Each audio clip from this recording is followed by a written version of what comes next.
And, you know, a lot of people think that, I think, some people think that skydivers are just crazy, or we're adrenaline junkies, or, you know, all kinds of different things that people think about skydiving. But what I find is that skydivers are very often people who will admit that they're afraid. You know, if you go up to one of these guys standing on top of the cliff, getting ready to jump off the cliff with the wingsuit on, and you ask, "Are you Mm-hmm. afraid?" And they're going to say, "Yeah, I'm really scared right now."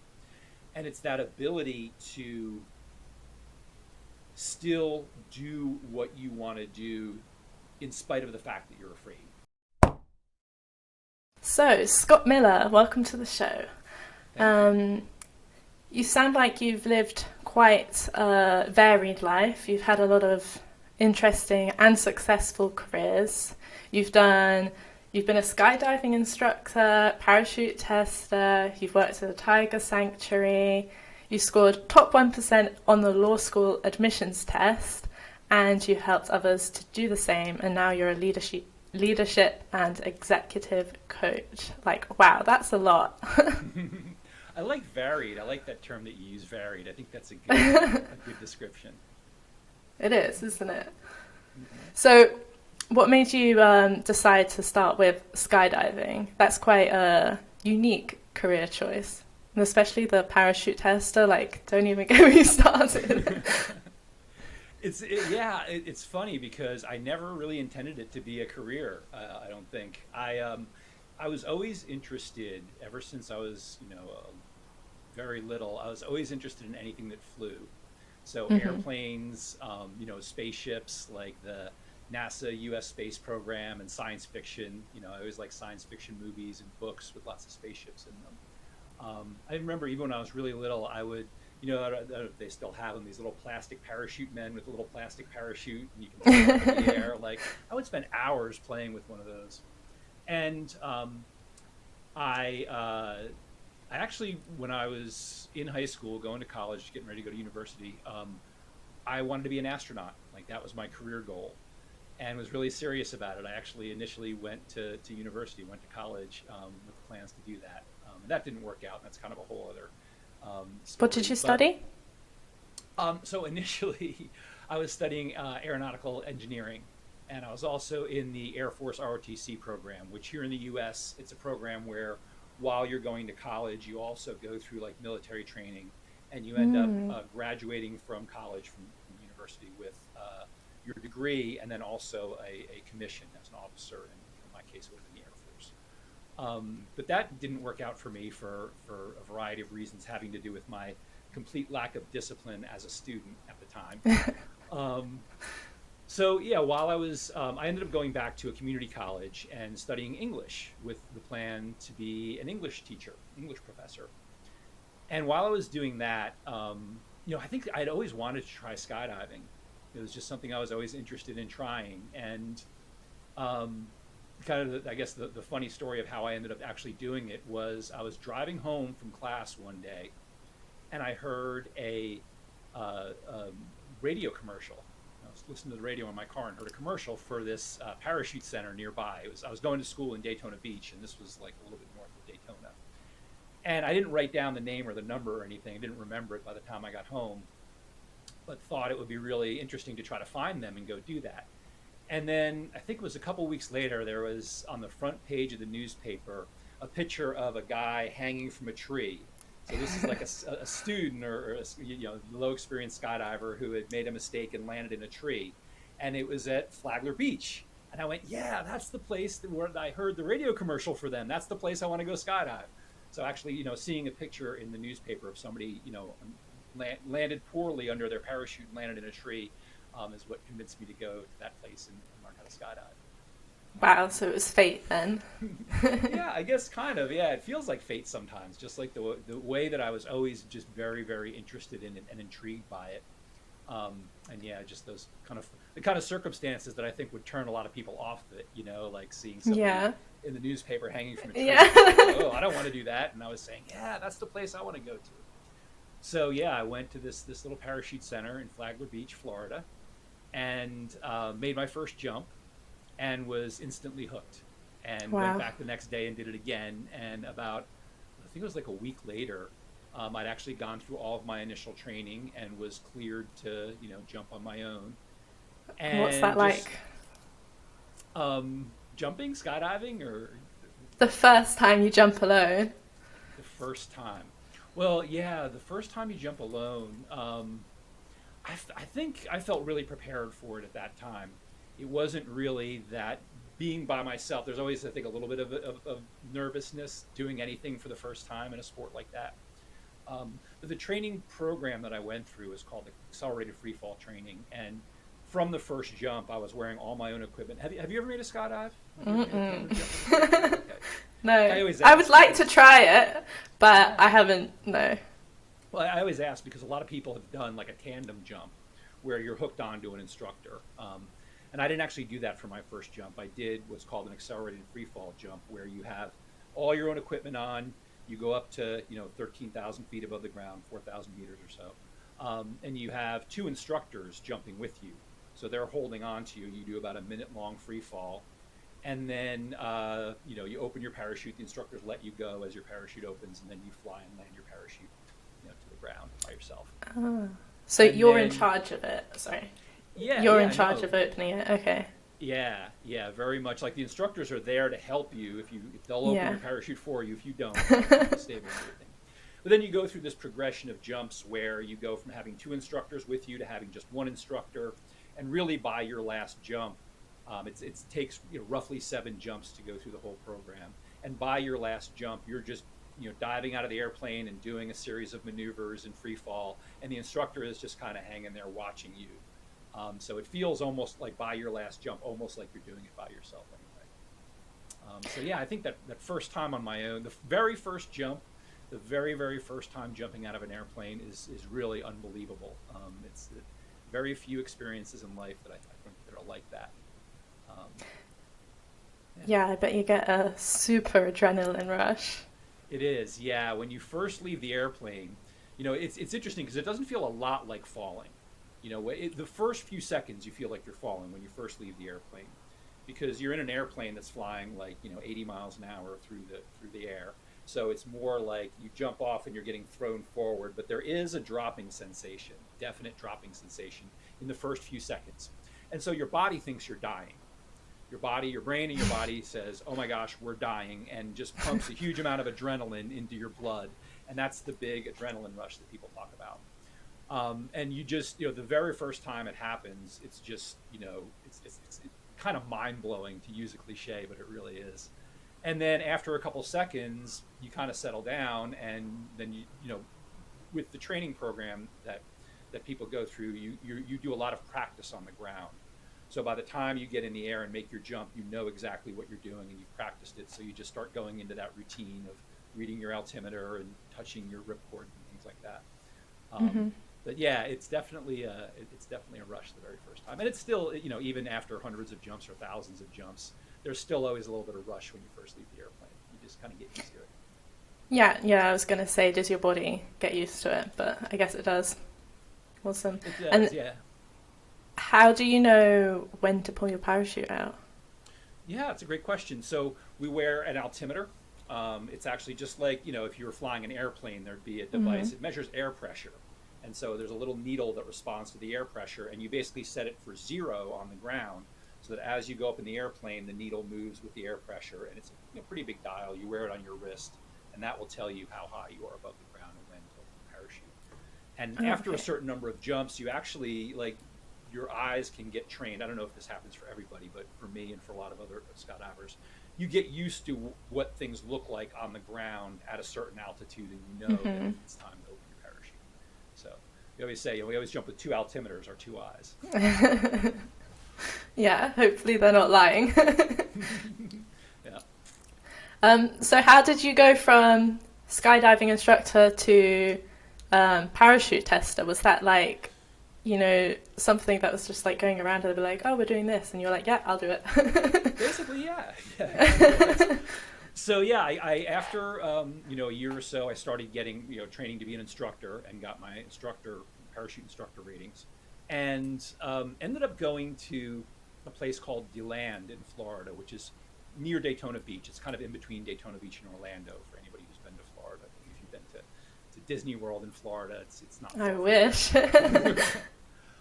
So Skydive DeLand it's a major international training center. There are, like the national teams from all over the world will come there in the winter and train, especially from like Europe or from the UK. Places where it's kind of the weather's a little dismal in the winter and you can't do much skydiving. People will come to Florida often to train, especially like competition teams. So it's a major training center and it's a hub for the parachute manufacturing industry. There are several of the sport's major manufacturers are all located in DeLand, right around this little municipal airport. So I was working there as an instructor, and got to know some of the people who worked for the different manufacturers. And I was asked to do some test jumps for this company, Performance Designs.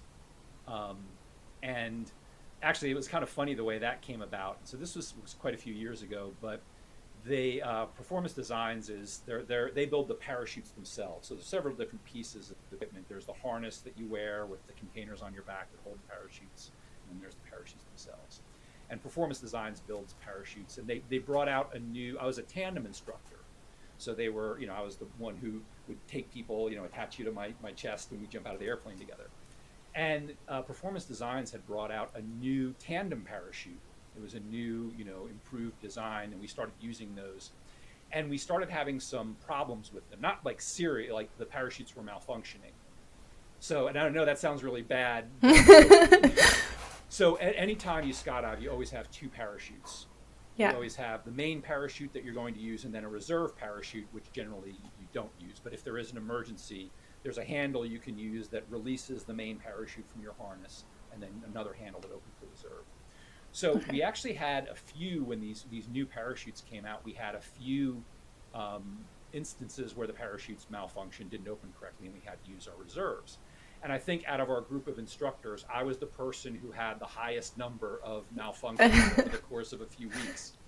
So I often wonder, I never asked about this, but I often wonder if they thought, like, all right, is it just this guy? Like, is this guy somehow doing something that's causing the problem, or is it the So they asked me to do some jumps where we were jumping with an experienced skydiver, another experienced skydiver on the front as the student. And we had a couple of videographers videoing the openings so that they could get, very detailed video to analyze of how the parachute was opening and to see if they could figure out the problem. And that was my first introduction to being a test jumper. And I guess I did an okay job because they, continued to invite me back to do some more. And eventually, I ended up working full time for that company. Wow. Originally as like a factory rep position where we were traveling around the country showing off the parachutes, and then came back home to DeLand, and a position was opened up as a test jumper full time. And so I moved into that. So that's the winding story of how I went from being an instructor to testing parachutes for a living. That's a fun one. So if your parachute came out, this is like the test parachute. If that came out and it didn't work, then the backup parachute, is that also a test parachute? No. The backup parachutes, the reserve parachutes, they're actually very strictly regulated by here in the U.S. it's the Federal Aviation Administration. So there are a set of regulations about the reserve parachutes are designed to be even more reliable than the main parachutes. Certain parts are just very simplified so that they're very reliable. They have to go through very, very rigorous testing. There's a whole series of tests that they have to go through and pass in order to be certified as a reserve parachute. And then the reserve parachutes have to be packed by a certified rigger. So you actually have to go through training to become a certified parachute rigger in order to pack the reserve. So the reserves are designed to be very reliable, very carefully maintained and packed. They have to be inspected and repacked on a regular schedule. I think it's 6 months now it's gone up to. The reserve parachute is a certified, you can trust well-maintained reserve that you can rely on in an emergency. That's good to hear. Have you tried it's like you're not skydiving, but you're in like a wind tunnel. And you're like, the wind tunnels. Is that quite different? Like the feeling or sensation? The feeling is actually very similar to being in free fall. Yeah, Mhm. they're very similar. I mean, in some ways, it's more challenging because you are depending on how big the tunnels are. I know some of the tunnels are getting very, very big now. Really? The earlier ones were like about the size of a modest bedroom, maybe, right? That's how much area you had to skydive in. And one of the things, being a skydiver and going into one of those wind tunnels, one of the first things you discover is that you think you're always falling straight down, but when you have the whole sky to fall in, we tend to float around a lot more than we realize. Yeah. So you get into one of these wind tunnels, even somebody with hundreds of jumps or thousands of jumps, and all of a sudden you're like bouncing off the wall until you figure out how to fall. And that's one of the things that the tunnels are very good for is you learn how to be very precise in your Mm. control and just stay Yeah. within that little small area. Okay. Have you Yeah, done that's that? Have cool. you been in one? No, I haven't either. I wish I had. It sounds Yeah, fun. they are Um, fun. Yeah, it's a kind of a low, getting the sensation of being in free fall with less risk. You don't have to worry about mhm. actually jumping out of an airplane or flying a parachute or anything. Yeah, I know my brother wants to go skydiving, so I'll have to see if I can go with him. Yeah, Um, so, what was your favorite career? my favorite career. Or maybe it's your current one? Yeah, it kind of is. I mean, I love what I'm doing now, and I think at any point, any of these varied careers that I've had, I would have said that. I would have said I love what I'm doing now. As much as I enjoyed what I was doing previously, I love what I'm doing now, and that's Mhm. kind of been, I think, a constant in my life. And I feel really fortunate for that. It's one of the things that I'm very, very grateful for. Is I've had the opportunity to do things that were either really fun or very, very meaningful for me, or both. And when they stopped being fun or stopped feeling meaningful, then I go and do something else. So I Mhm. would still kind of say that that's where I am right now. This what I'm doing right now is my current favorite, Mhm. as much as I loved everything else.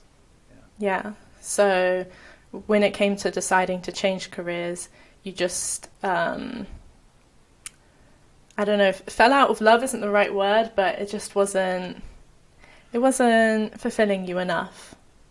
I think fell out of Or love can kind of be an accurate description in some really? cases. Okay. Yeah, yeah. It was. I mean, some of the career shifts that I've made, and this is something that as a leadership coach or as an executive coach, sometimes this is what I coach people on. I do coach people sometimes who are contemplating really big career shifts, which can be very intimidating. And Mhm. I've definitely been through that. I would say with skydiving, I got burned out on it. That's really Yeah. what it all boils down to. I did it for over 15 years, and Yeah.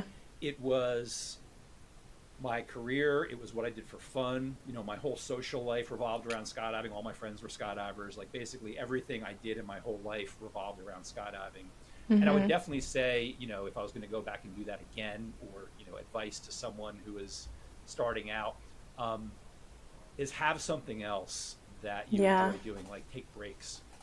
Because Mhm. I know people who've been skydiving for 30 years, 40 years, made it their full-time occupation their entire lives, and most of the people who had that kind of longevity did other things. There were other things that they enjoyed doing. Yeah. They would, regularly, once a year, if not more, go completely away from skydiving for a few weeks or longer and Mhm. do other things, and then you can come back and be, refreshed. And I certainly Mhm. didn't do that enough. So that Yeah. was stepping away from skydiving. It was a big step for Yeah. me too. It was a big, because it was very much what I was used to. It was my comfort zone. Like I said, everything in my life revolved around it. And I had actually developed, by the time I stopped doing it, I was running my own business, doing like basically advanced training for skydivers. So I was still instructing, but I was working with skydivers who'd already been through their initial training, Yeah. people with anywhere from like 20 jumps up to thousands and thousands of jumps who wanted more advanced training. And it was Mhm. kind of an interesting niche that I had fallen into, Yeah. and it had become very successful. It was getting a lot of business, and deciding to step away from that was a big. It was a little intimidating, but it was what I needed to do. It was what I knew I needed to do at the time. Um, so that was the reason for that. I don't know how well I And answered the question, but no, that did. So, how did you decide what you were gonna try next? The Tiger Sanctuary, was it? yeah. Yeah.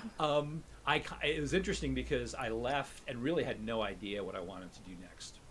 I did have an idea that I wanted to maybe get involved in the nonprofit sector, maybe Hmm. doing some type of environmental work or something.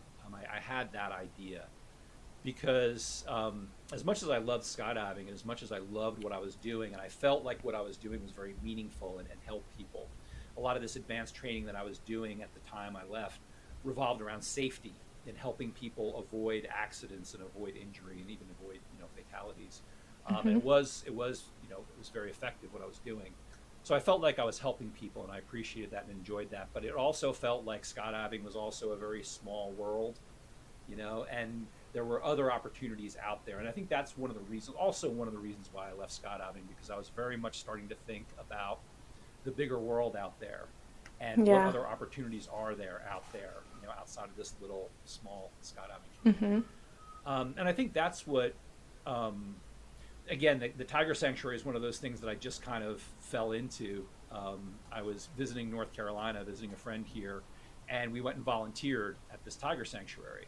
I, never heard about it before. My friend was like, "Yeah, let's go do this. Let's go volunteer for an afternoon." And went there and was just amazed by the place. We spent a few hours volunteering, and then we got a tour of the facility from their volunteer coordinator, this guy named Jim. He just gave us a great tour and talked about all the different animals and where they came from. And these were animals. A lot of these animals had been neglected or abused. Some of them had been confiscated by the authorities. Some of them had been surrendered by their owners. It was just like totally amazed. And being, 6 feet away from a 600-pound tiger is pretty They're huge, aren't awe-inspiring, I'd they? say. Yeah. And of course, we're on the other side of a chain link fence. It's not like we Yeah. were, petting them or anything, but still, yeah, it just made a huge impression on me. So I ended up moving to North Carolina and um, started volunteering there. Just, still like remembering that one volunteer opportunity that one afternoon and was fascinated by it. Started volunteering there as a tour guide. And yeah, just one day, someone told me that there was a position opening on the staff. The volunteer coordinator at the time, the person I was reporting to, was leaving, and somebody suggested that I apply for the job, and I did, and that's how I ended up with that job. So again, Oh, something that I nice. didn't really plan on. And this has kind of been a fun theme in my life, is things that I didn't really plan on doing. Hmm. Wasn't really like aiming for that as a career, and suddenly this great opportunity opened up, and ended up really enjoying it. Hmm. Yeah, but I suppose you were open to trying new things and discovering whether you liked it or not as well, and that kind of, I think that's a really good technique for finding your passions. Because I I think a lot of think people, I think a lot of people they don't necessarily know what their passion is, but you have to go out and try things to find that. I would agree with that. I think if you want to find things that you're going to be passionate about, or just that you're going to enjoy and find interesting, that can be really hard to predict and really Hmm. hard to know. So being willing to try new things has definitely helped me. Yeah, and I see that helping a lot of people. Hmm. And it's funny because so many people talk about that today, like finding your passion. What are you passionate about? Hmm. And I think that can be really important, but it can also be hard to know. And I think Hmm. people stress about that a lot. Like, I don't know what I'm passionate about. What should I be doing? And it does cause a lot of stress for people. And it seems like a really good answer to that is exactly what you're saying, exactly what you're suggesting, which is being the willingness to go out and try things and Hmm. experiment a little bit. I think that's a great way to discover Yeah, you don't know opportunities. until you know when it comes to passions. Um, I know a lot of people they worry about time. So like even people in their 20s, around kind of my age, they have a career already and they're not necessarily happy with it. They don't necessarily love it, but they're not comfortable with the idea of thinking they have to start again, start from scratch. Like what would your advice be to people who feel this way? Yeah, it's a great question, and I think it is very common. That discomfort is very real, and it's big. As much as you might be dissatisfied with the situation you're in right now, that unknown can be very intimidating. Like, well, what Hmm. happens if I leave? Am I gonna like? Am I gonna find something else? Am I gonna like the next thing? Um, it's I think for me, um, it hasn't been too difficult, almost because I'm kind of attracted to that. I'm kind of Mm-hmm. drawn to that. I like. Um, it was funny. I was talking to one of my managers one time, a guy named Jonathan that I was working for, and he said, "You're a little bit of an adrenaline junkie when it comes to your careers, aren't you?" And I never thought of it that way, but I don't know. Maybe I am, just like being willing to just leave something behind without even knowing what I'm going to do next. And I think that is Mm-hmm. hard for a lot of people. Um, one of the things, if when I'm coaching someone, if they're talking about what you're talking about, what I might ask them is, what exactly is it that feels uncomfortable for you about that? What are you afraid of? What are you concerned about? And I think really exploring that a little bit, and making that a little more, and it is uncomfortable for people to even talk about it a little bit.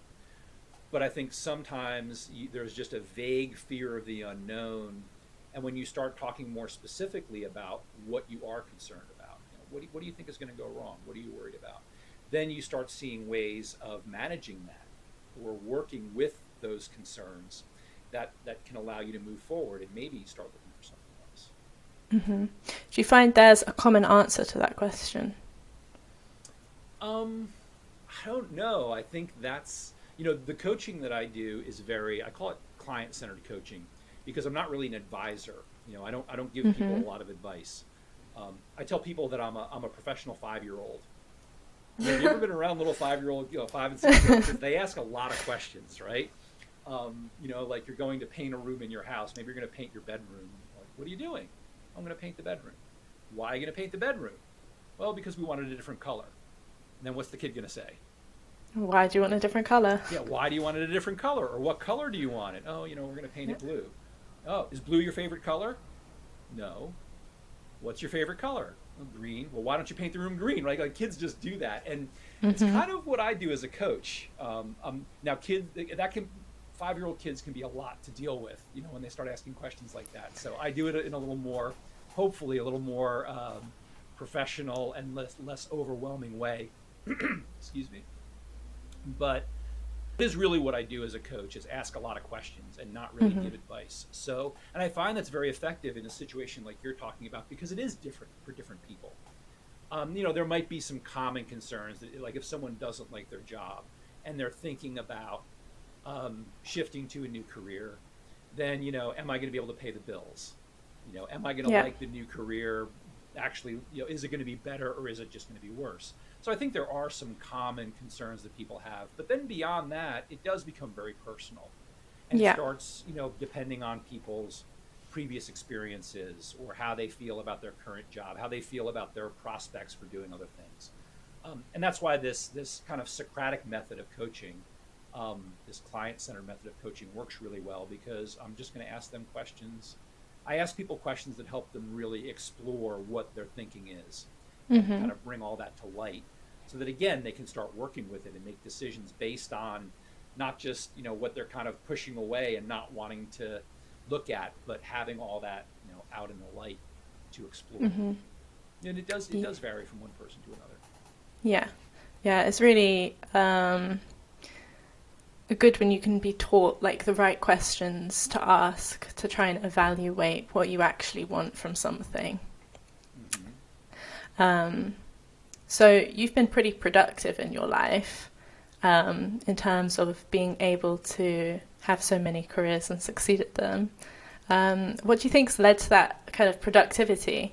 Do you think it's just being an adrenaline junkie, looking for risk, looking for thrill, or do you think, I don't know, you just like to, when you do something, you like to knuckle down and do it?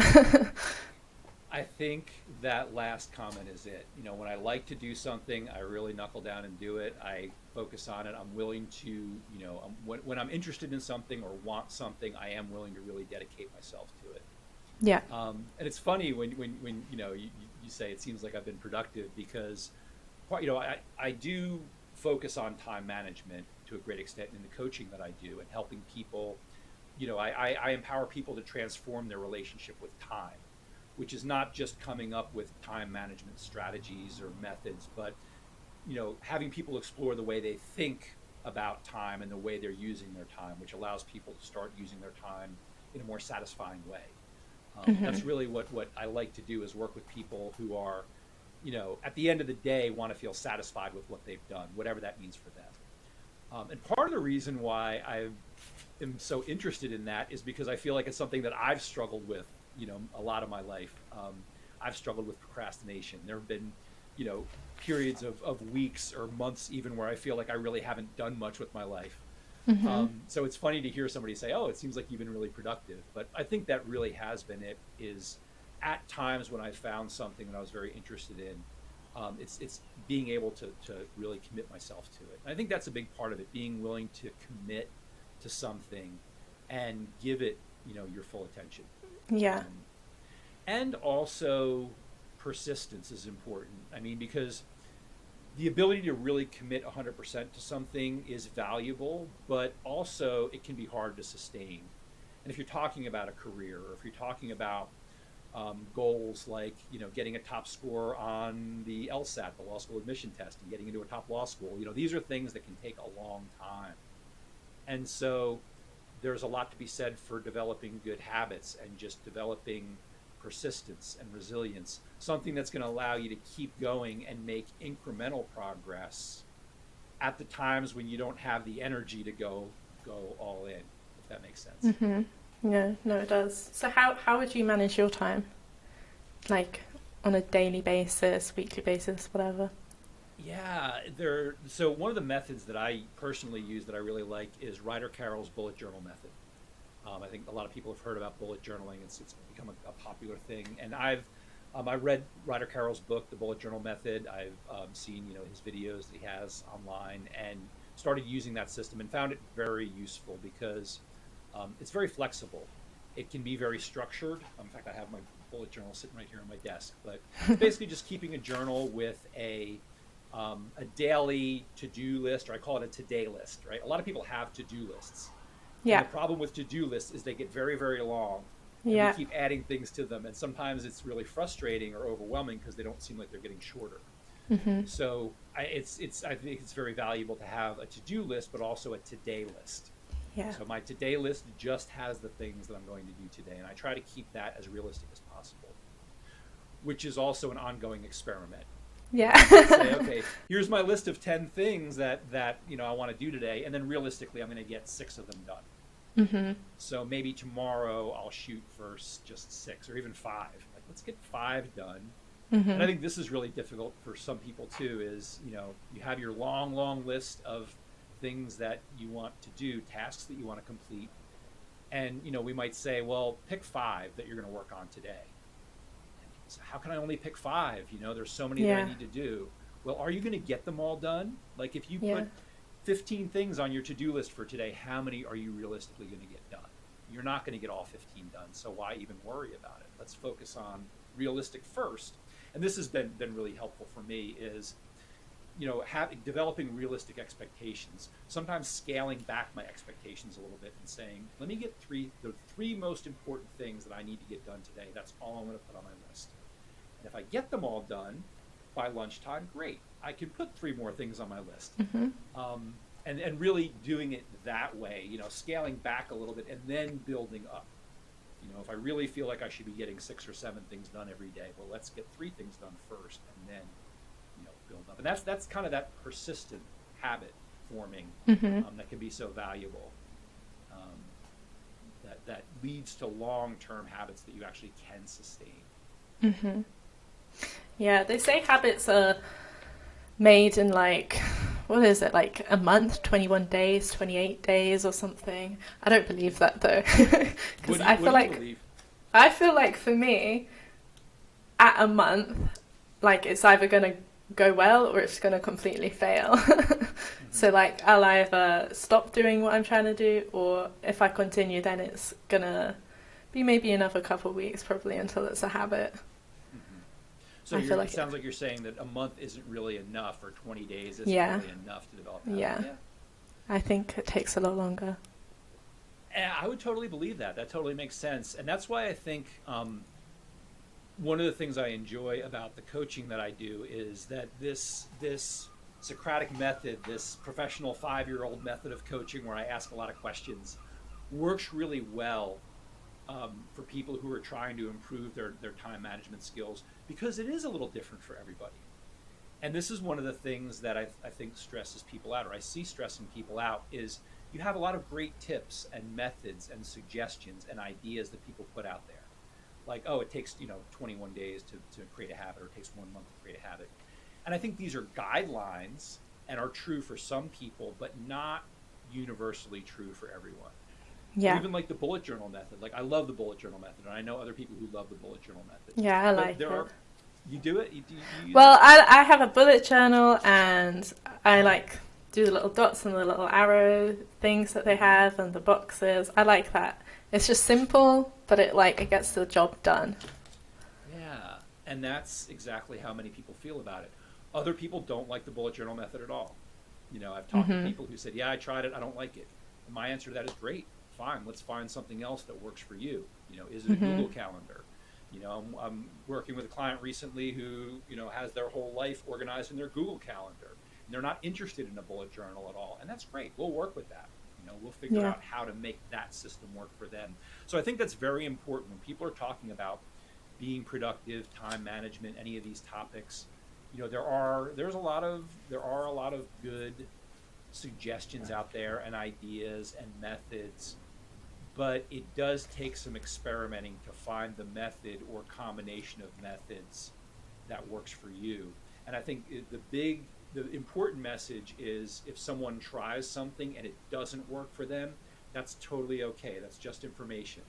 That's Mhm. just an experiment that you've learned from. So if you're trying to create a habit and 21 days later that's not enough for you, okay, fine. It doesn't mean that there's anything wrong. It's just, now what else are we going to do to make this work? Yeah. Yeah.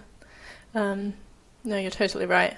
And there's so many other ways, like time blocking is another way that people do to manage their time. So, like sectioning your day and dedicating it to certain categories of things.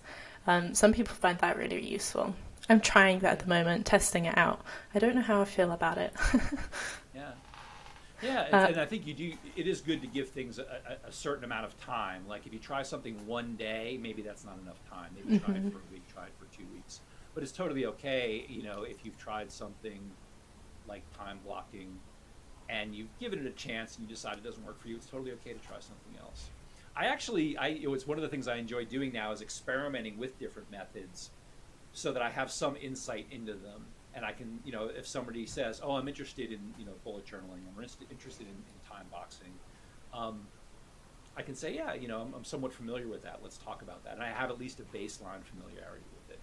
So Mhm. that's kind of my current method, is experimenting with different methods. And there's some things that I've kind of developed out of my own brain, and other things that I've read about and tried. And so, my method of time management is kind of an ongoing laboratory, almost, of Yeah.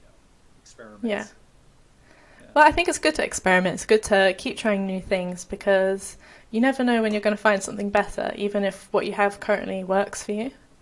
yeah, yeah. And Um, also, it's I think there are times for me where I actually, like, put everything away and just do, because this is yes. one criticism sometimes you hear of these different time management methods, is the method itself. It is possible, I believe this is very possible, to become so obsessed with the methodology, and you spend Yes. so much time curating your lists, or whatever it is, you're curating your bullet journal, that you're not actually doing anything. And I think Yeah. there is value to just having a day where you say, "Okay, I'm going to toss it all aside. I know what I'm doing today. I'm just going to do it. Yeah. I don't need the methods." But keeping those methods close by for when you need to get yourself back on track, and need a little more structure. Yeah, I'm definitely very much I enjoy planning and I like planning myself, so sometimes I get a bit wrapped up in it and then it's like I should actually be doing stuff. Yeah, it's good to be aware of that. Yeah. Yeah. Um, so I imagine like when you did skydiving, like you have to be quite fit to do skydiving, especially as a career, right?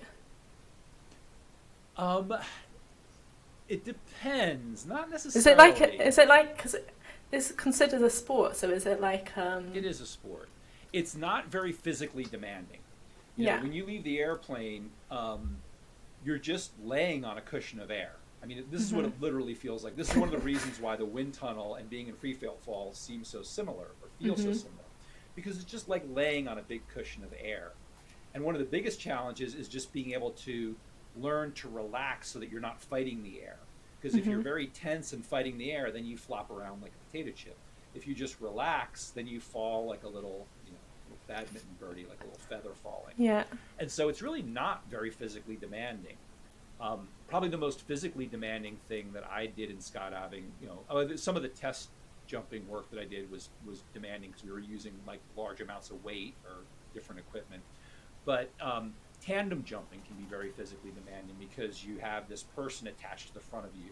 Mm. So there's some, like for me, being my height and size was and being in relatively good condition was a benefit.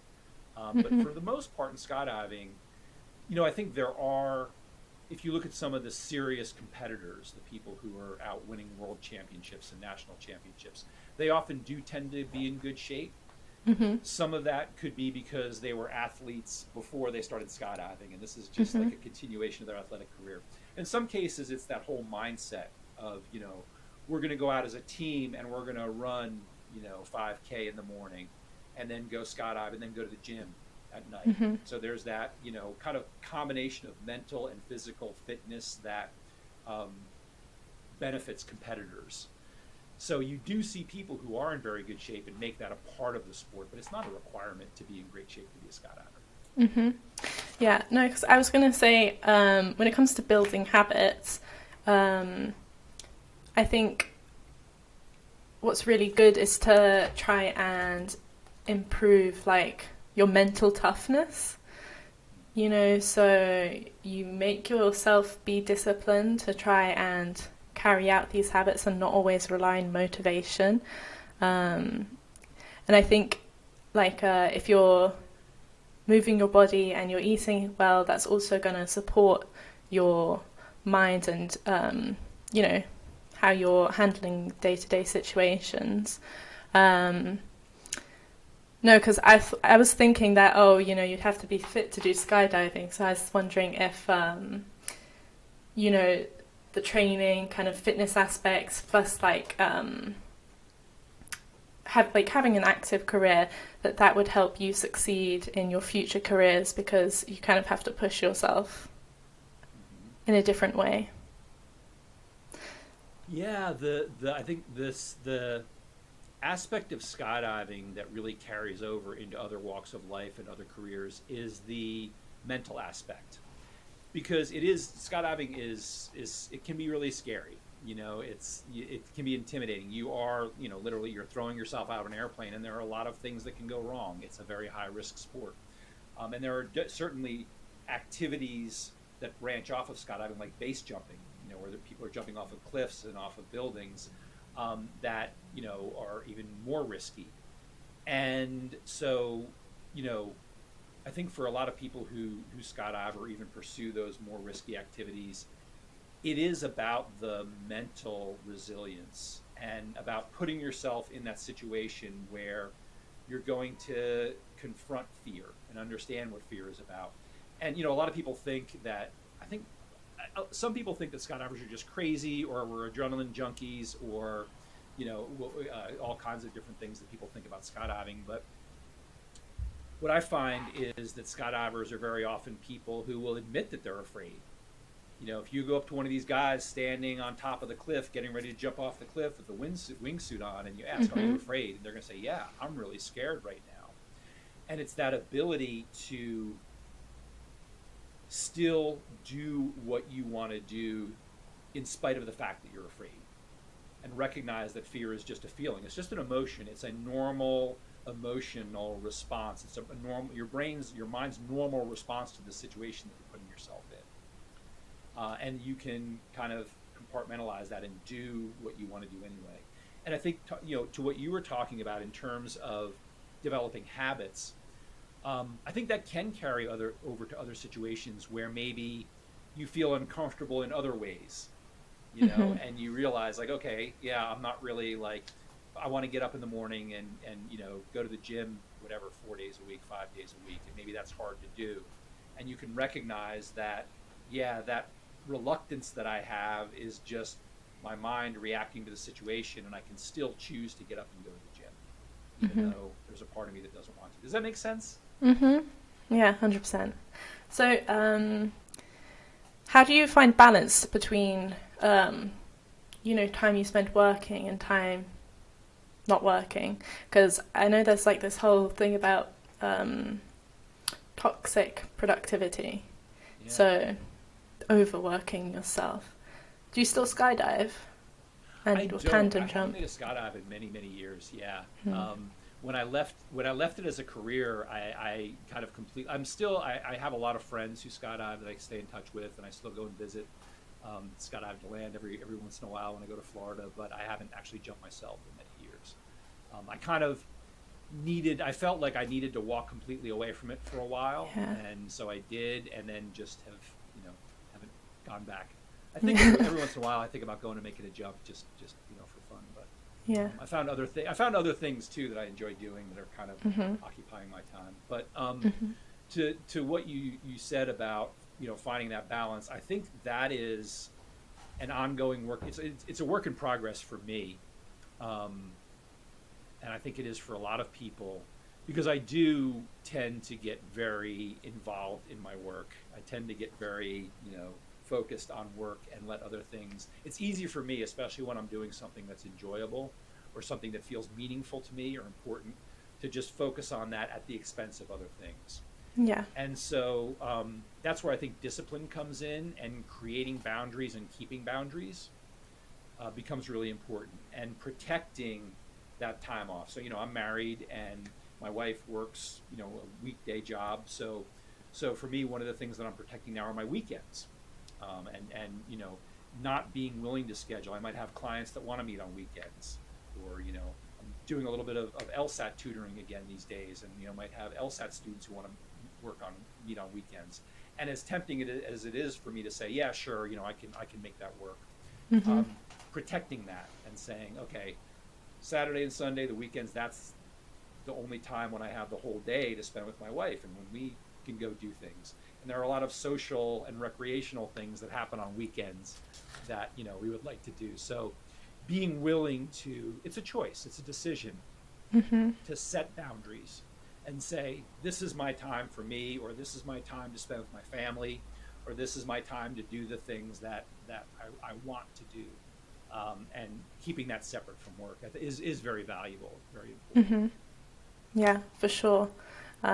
It's quite hard to set boundaries sometimes, especially if you really love what you're doing. You can get Yeah, into it a bit too deep, probably.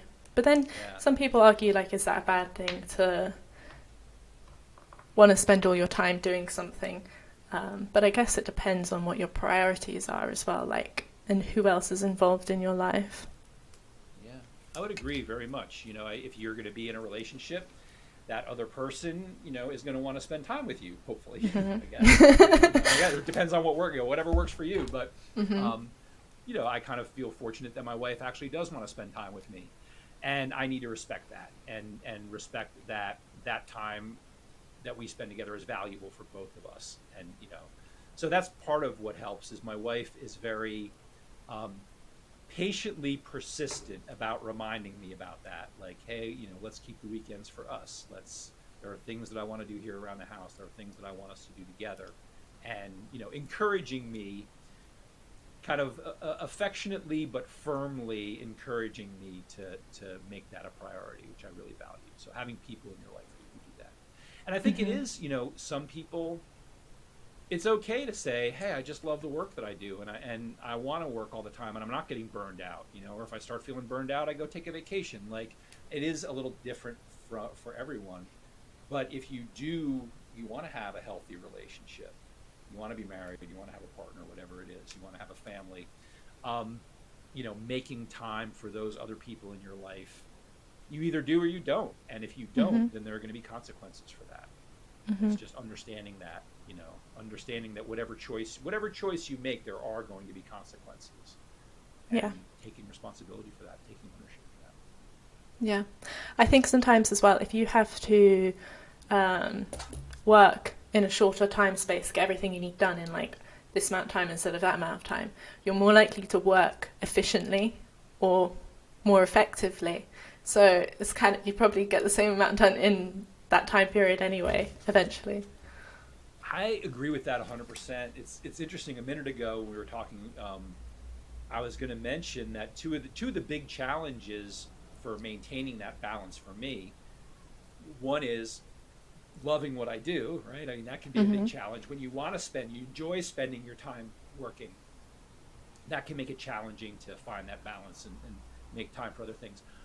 But I've also found very much that, being my own boss, being able to set my own schedule can be surprisingly challenging because it's easy for work to just kind of bleed over into everything, Hmm. morning from the time you get up until, so I'm getting up and, drinking my coffee and getting on my phone to check emails. And then, last thing at night, I'm winding down, relaxing, before I go to bed. And yet I'm on my phone, doing something work related. So it does become important to set boundaries, especially important. It's kind of almost a paradox where if you're fortunate enough to be able to set your own schedule, it almost becomes more important to set very distinct boundaries because, like you're saying, if you do that, you actually can get much more done when you set those boundaries and say, okay, I'm only going to work for 8 hours today or 4 hours or whatever it is. So I have this much time to get everything done. And that I think allows us to preserve the other time in our day for other things that we want to do. Yeah. So yeah, having limited amount of time does force us to work more efficiently. And the opposite is true as well. I think when we don't set boundaries, when we give ourselves unlimited amount of time, we end up filling that time and maybe not being as efficient. So yeah, that's I think, a very keen observation. Yes, procrastination, like with how you spend your time. Did you ever have like issues with procrastination? I think maybe you mentioned at the beginning that you. Absolutely, yeah. And how That's did you been overcome? Or so. you're I still think overcoming? We probably yeah, all still are. overcoming. Yeah, absolutely. Recognizing what the effects are. So I think two things that have been helpful for me: recognizing the effects and the impact, the negative impact that it has on me. When I have things that I want to do, or maybe I have a deadline coming up and I've been putting off the task, or even something I want to do for myself, maybe something I want to do to, build my coaching business and I'm not doing it, and realizing the negative impact that has on me and how I feel about that, that I'm disappointed in myself because I haven't done that, or I'm feeling stressed because I haven't gotten it done. Recognizing how when I just sit down and do something that I've been putting off, it's not that hard and it feels so much better to have it done. Yeah. So that's been part of it for me, is just recognizing the stress that I'm creating for myself by procrastinating. And then really looking at what triggers the procrastination.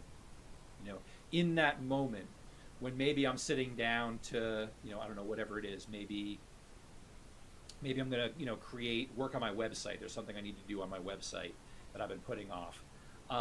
And I sit down to do it, and instead of getting on my website and making that change, maybe I end up whatever on Reddit, looking at giraffe pictures or whatever. So in that moment where we decide to procrastinate, where we decide to do something other than the thing that we plan to do, what's happening in that moment?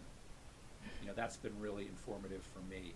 Am I feeling some stress, and where is that stress coming from? Um, and what is that all about? So it's really those two things. It's the motivation or the desire to not experience the stress that comes from procrastination, but also recognizing what it is that's for me that's triggering it and Yeah. examining that.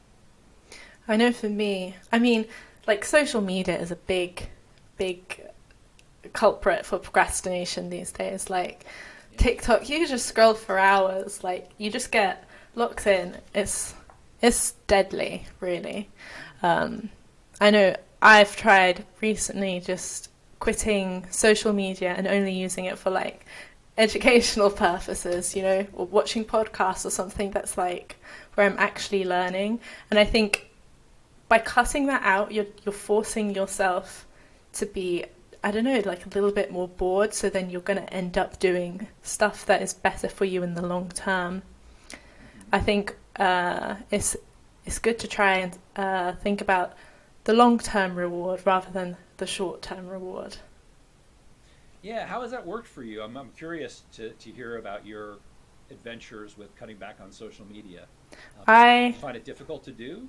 How did you do it? And I'd love to hear more about that. I mean, I just like for TikTok, I just don't go on it. I just refuse to open the app. For YouTube, I still go on it, but I only watch it for like podcasts and stuff or research. Um, because I think educational stuff that's fine. And then yeah, that was kind of the only main two ones that I've been using.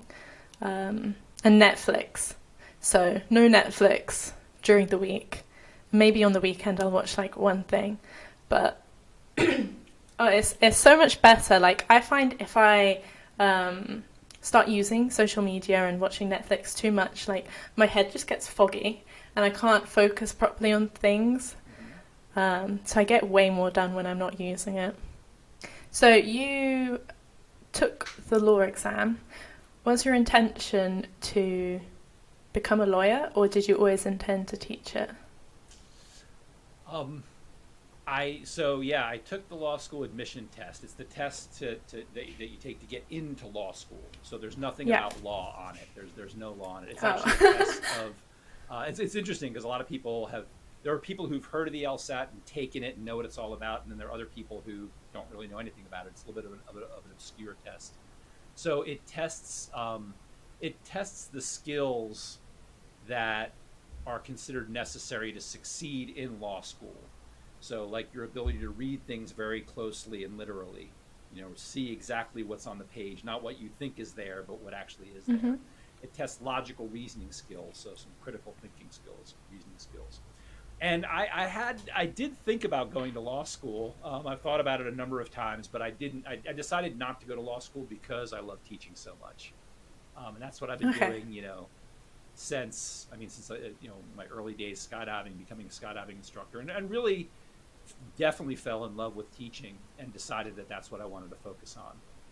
So yeah, that's why I never went to law school because I just do enjoy teaching so much and had the opportunity to do that.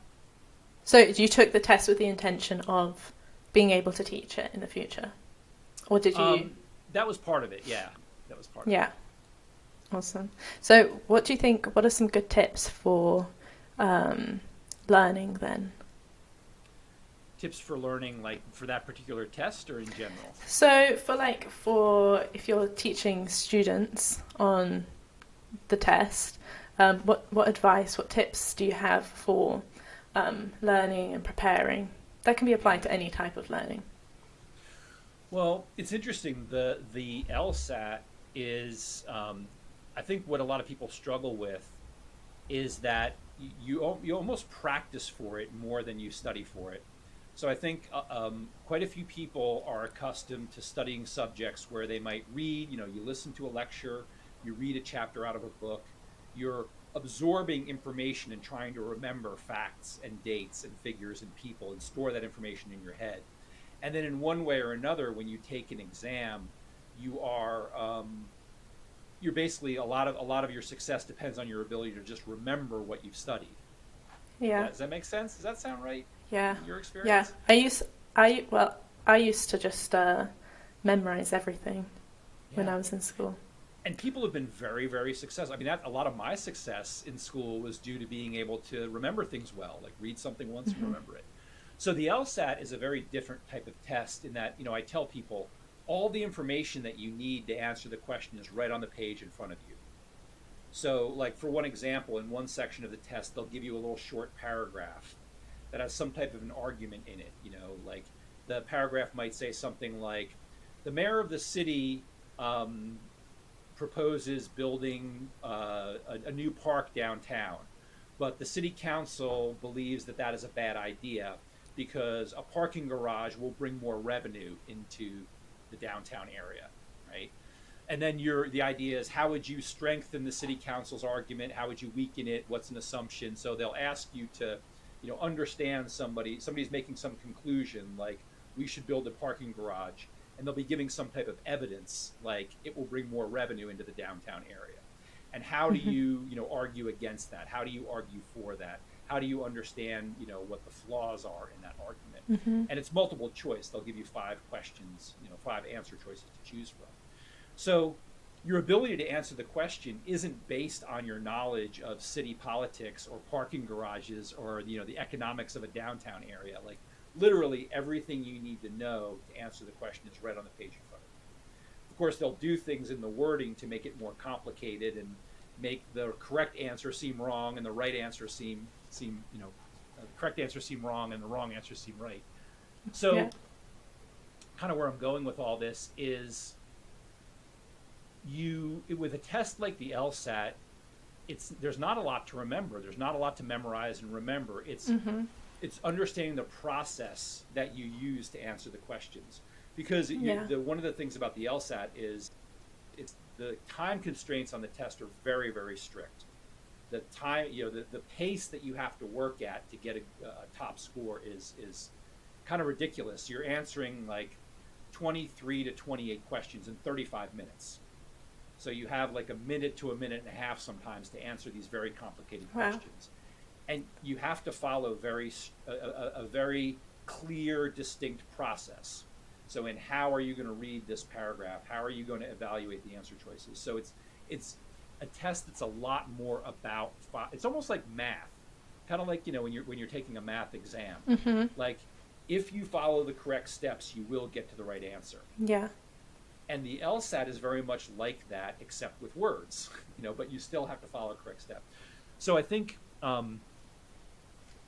it's something that you can generalize to a lot of tests and a lot of situations in life is when I'm working with a student and they're learning, they're studying for the LSAT, some of the things that I say might seem really simple, but they're kind of repetitive.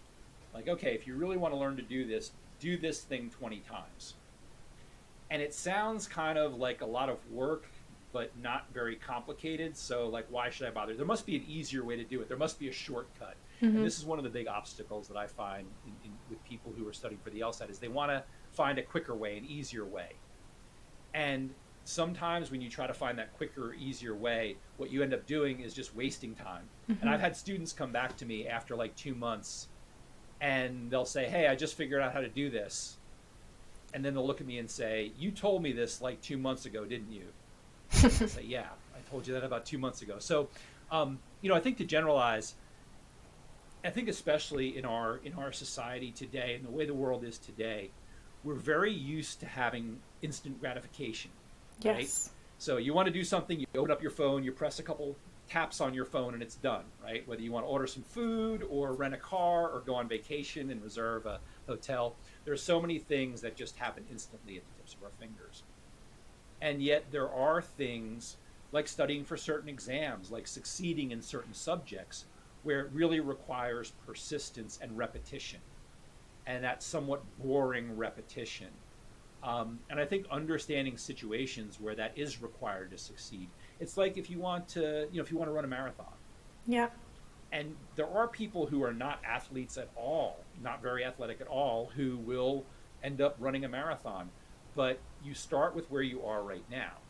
And you don't go and try to run whatever, 26 miles or whatever it is. You start with however long you can run now. And then by the end of the week, you want to run a little bit farther than that. Mm-hmm. And by the end of the next week, you run a little bit farther than that. And maybe 6 months from now, you will be, or a year from now, however long it takes you, you'll be able to run a marathon. And I think people struggle a lot these days with things that require that kind of persistent effort. Mm-hmm. So that may be a very kind of roundabout answer to your question, but that's one thing that I think recognizing when that is required in order to succeed, or when that's really the path to success, is not the instant gratification, not read the chapter once and remember it or cram it all into your head and then go take the test, but the kind of things that take weeks or days or months to achieve. Mm-hmm. Recognizing the value of that and learning to be able to learn and teach yourself in those kind of environments is really valuable. And I think something that people struggle with. Yeah, for sure. Like I think as well, like a good example is if you're learning a language, Like, you can't just cram the language in all in one day. You have to do a little bit every day and practice a bit and a bit and a bit. So, Yes, that's a fantastic example. That's an excellent example. Yeah. um, Yeah. I think today as well, we're very comfortable with being comfortable. You know, we don't want to be uncomfortable. So pushing ourselves and putting ourselves out there is hard for people to do. I think we or people have like a fear of failure sometimes, which is one of the reasons that we don't want to be uncomfortable. I think we're more risk averse is the word I'm looking for. So Yeah. my question would be, how important do you think it is for people to take risks? Well, I agree completely with what you were just saying. I think those two things kind of go hand in hand, being risk averse and also that desire to be comfortable and that dislike of being uncomfortable. And so, how important is it? I think that's something that we each need to decide for ourselves. And if somebody says, "Hey, no, I just want to be comfortable," okay, like if that makes you happy, then I'm not going to argue against someone for that. But there are certain things, if we really want to achieve more than what's given to us, Mm-hmm. right? If we want to go beyond the average, above average, beyond just um, the yeah, the average, to go Mm-hmm. beyond that, then I'm trying to find a good way to say this. The more that you want to achieve, the more that I think you need to be willing to take risks and be uncomfortable. Yeah. So it's like the difference between just getting a job in an office, a kind of average job, and doing what everybody else is doing and kind of facing the same, which nothing wrong with that. If you have a job in an office and you're working in a cubicle and you're working on your computer all day and it's just kind of an average office job and you're happy with that, Yeah. great. But some people aren't happy with that. Some Mm-hmm. people are dissatisfied with that. So if you want to go start your own business, that sounds very appealing to a lot of people, but that requires risk Yeah. and that requires discomfort. Like I don't really like. I mean, it's fun to talk about skydiving and it's fun to talk about, my work with the Tiger Sanctuary and the LSAT, but actually doing it in a way that like is promoting myself is not comfortable for me. I don't really enjoy that. I'd rather sit around with a bunch of other skydivers and just swap stories. But because as a coach, as someone who is, running my own business, my own coaching business, I have to let people know who I am and what Mm-hmm. kind of experience I have. So it's very uncomfortable for me to sit and talk about myself and write about myself, and things like that, promote myself in that way. But again, if I want to succeed and be able to have my own business and be able to go windsurfing on a Tuesday afternoon if I want to, I've got to face that discomfort. Yeah. And I've got to take that risk of, you don't know what's going to succeed. You don't know whether your business is going to succeed or not. So that's really what it comes down to. It's, how important is taking risks? It depends on what you want to achieve in life. Yeah. And I think the more that you want to create your own path in life, the more that you want to go outside of the ordinary, the more that you want to go beyond just what life hands to you, the more willing you need to be to take risks and to be uncomfortable. Yeah. I think the more you do it as well, the easier it gets. It's like you practice it, you get better at taking risks and feeling uncomfortable, and then you can make even bigger steps in the direction you want, because what used to be scary is now fine. What's something that you've done like that was uncomfortable or felt like taking a risk that now you feel very comfortable with? I mean, I wouldn't say I feel very comfortable with, but starting the podcast, I did this because, I want to improve how I speak, my conversational skills. So it's definitely an area I feel I need to improve on. And I think doing something like that is kind of forcing me to improve on it. Yeah, I was wondering about that. I was wondering about how uncomfortable that was for you starting the podcast, because it is for a lot of people. I'm going to be on video and talking, and everybody in the world's going to see it. But yeah, if you want a podcast and that's a goal that you have, then You have to be willing to face that discomfort and take that risk and just do it. Mm-hmm. And then once you do it a few times, yeah, It's fine. it becomes something that you just get better. You like, oh, I can get better and better at this. Maybe my first one wasn't as perfect as I would like it to be, but it's kind of fun to learn and get better and better. So yeah, I think when we want to achieve things that anything out of the ordinary like that, even something like a podcast, which doesn't seem that out of the ordinary, and yet if you want to do it, you have to be willing to take that step. Yeah. Uncomfortable. And like, I think we should look on it as, if something doesn't go well, something doesn't go right, and you fail at something, that's a good thing. You have to kind of have the right perspective, because there's always going to be like some positive in it. So if you failed at something, it's like you can learn from that failure as well and improve. Yeah, that's very accurate. I think that's something that people seem to discover when people are willing to take risks and when people are willing to put themselves in uncomfortable situations. I think it does change your ideas about failure, and the idea that not achieving the outcome that you expected isn't a bad thing. It's just a way of learning. Yeah. And I think all those things kind of go together, kind of like the different points of a triangle almost. Yeah. Yeah. It's like when you're taking tests, you're never going to get like 100% the first time. You're always going to get answers wrong. Yeah. Right. Well, to wrap it up, I would just like to ask you about... Okay, one thing I want to ask is, do you think you're going to end up doing something else after your current life coaching career? I don't know. I would love to just keep doing this until I am no longer going to work. But I said that about teaching LSAT classes too. So I would say I'm expecting I fully expect to do this for the rest of my life. But at the same time, I realize that may or may not happen. And I'm open to whatever possibilities. I think both of those things can cohabitate together. The idea of staying committed to something and believing that it's going to last, while still being open to other opportunities. And that's just how I think about it. Well, I think with life coaching as well, there's something that you can do. You could do it quite part-time quite easily as well, probably. Because I think when you have your own business and you can be so flexible with your own hours, you can really choose like how much you want to work, hopefully. My second question is, what are you doing to live life to the fullest? What am I doing to live life to the fullest? So two things that I'm working on right now. I think that's something that's I would have had different answers to that question at different points in my life. So it's like, what is happening right now? A lot of it is being grateful for what I have. Yeah.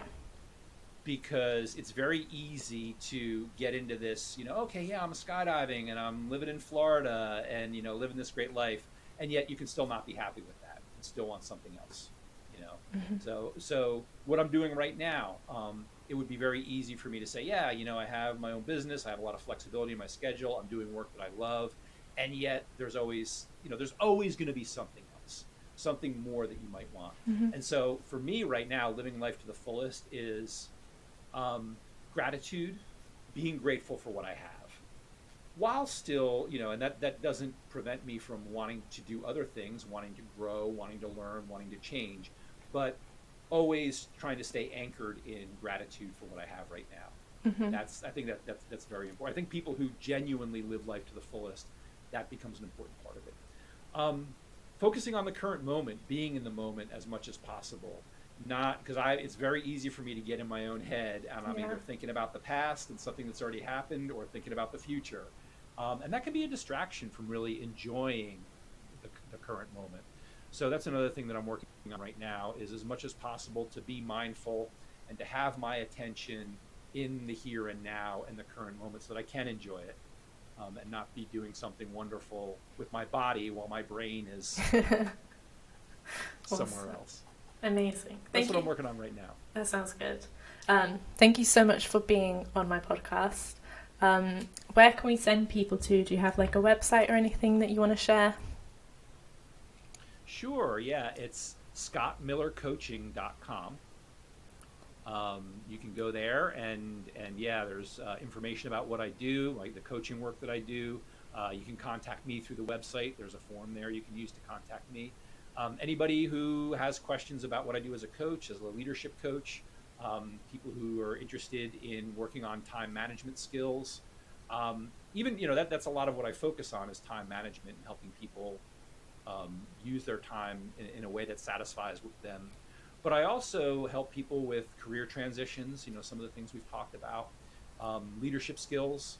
Part of, as a leader, managing time effectively involves how you delegate things and the work that you do in leading people.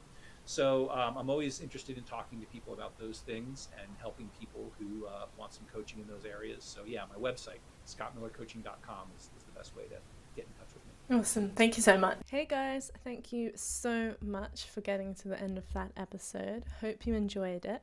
If you want to see more things like that, click here and don't forget to subscribe.